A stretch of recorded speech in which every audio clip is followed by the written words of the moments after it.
Welcome to Burlap Teachers. Enjoy the video. You start by ensuring your carrier supports voicemail or visual voicemail. This matters because the phone stores greetings differently.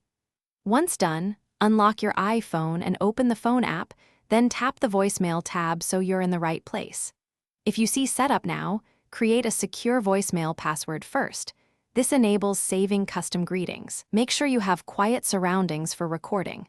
Background noise reduces clarity, and have the script of your greeting ready to keep your message concise. Next, tap Greeting at the top of the voicemail screen and choose Custom so you can record your own message. Press Record and speak clearly into the microphone. Hold the phone at normal speaking distance and keep sentences short so callers get essential info fast.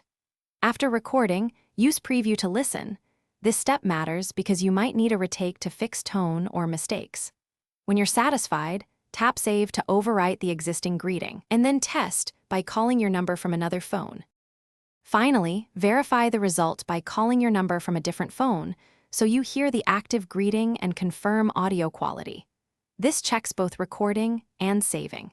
If the greeting will not save or visual voicemail shows errors, restart your iPhone and attempt the steps again because a reboot clears temporary glitches. If problems persist, like missing visual voicemail or password issues, contact your carrier since account-side settings often prevent custom greetings.